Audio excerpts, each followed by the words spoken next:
Assalamualaikum warahmatullahi wabarakatuh. Saya Tri Cahyati dari kelas A1 Manajemen.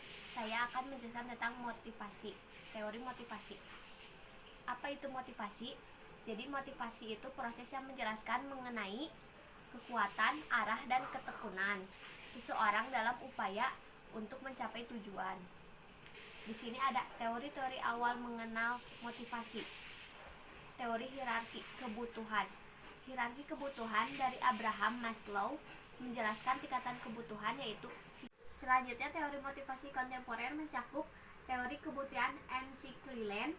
Teori kebutuhan MC Cleland dikembangkan oleh David MC Cleland dan teman-temannya. Teori kebutuhan MC Cleland berfokus pada 3 kebutuhan yang didefinisikan sebagai berikut. Pertama, kebutuhan berprestasi.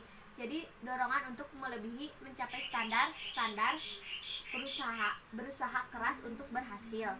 Terus selanjutnya ada kebutuhan berkuasa, kebutuhan untuk membuat individu lain berperilaku sedemikian rupa sehingga mereka tidak akan berperilaku sebaliknya. Selanjutnya ada kebutuhan berafiliasi, keinginan untuk menjalin suatu hubungan antar personal yang ramah dan akrab.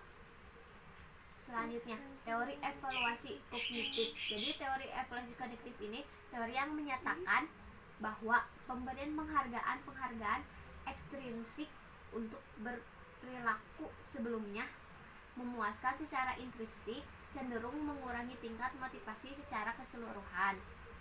Teori evaluasi kognitif telah diteliti secara ekstensif dan ada banyak studi yang mendukung. Selanjutnya, teori penentuan tujuan. Teori penentuan tujuan adalah teori yang mengemukakan bahwa niat untuk mencapai tujuan merupakan sumber motivasi kerja yang utama. Artinya, tujuan memberitahu seorang karyawan apa yang harus dilakukan dan berapa banyak usaha yang harus dikeluarkan. Selanjutnya, teori keadilan.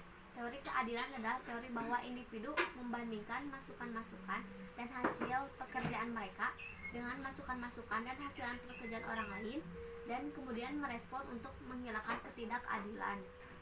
Selanjutnya ada teori harapan.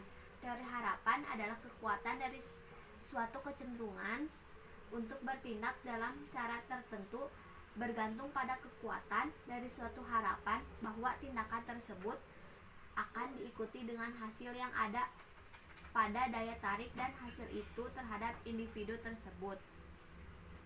Selanjutnya ada teknik motivasi. Pendekatan pekerjaan. 1. Pendekatan tradisional. 2. Pendekatan human relation. 3. Implicit bargaining. 4.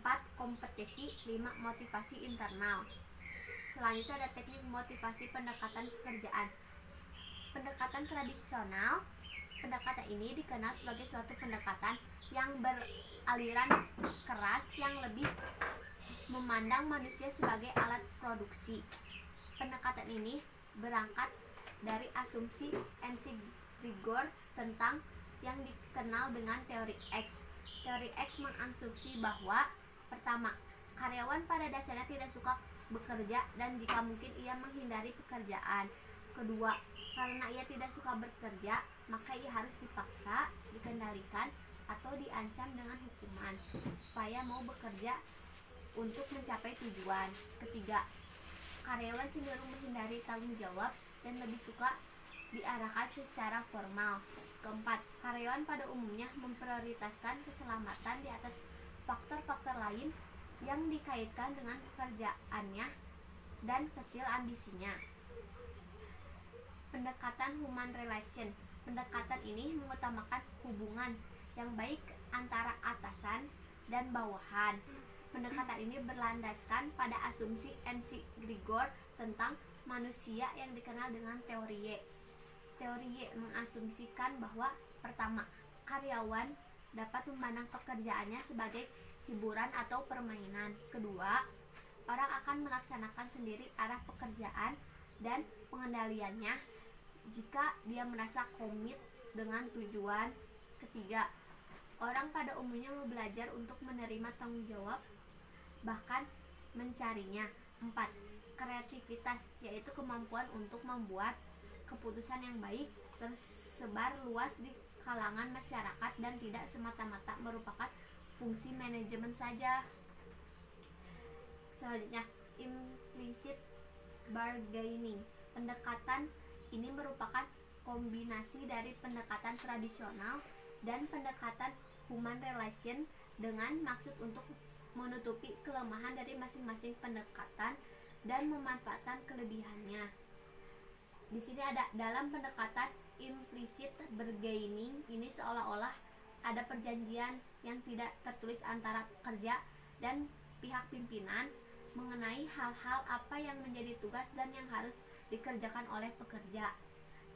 Kedua, kalau perjanjian ini dilanggar, maka pihak pimpinan berhak menghukumnya dan kemudian memberikan pengawasan yang ketat. Ketiga, sebaliknya, bila pekerjaan telah melaksanakan pekerjaan dengan baik, namun pihak pimpinan memberikan pengawasan yang ketat, maka para pekerja berhak protes. Selanjutnya, kompetisi. Asumsi dari pendekatan ini sederhana saja, yaitu bahwa dengan menciptakan situasi persaingan diharapkan motivasi kerja akan bertambah besar. Dalam menciptakan situasi persaingan digunakan insentif, faktor-faktor eksternal yang oleh individu dipandang dapat memenuhi atau memuaskan kebutuhan-kebutuhan yang dirasakan. Selanjutnya, motivasi internal.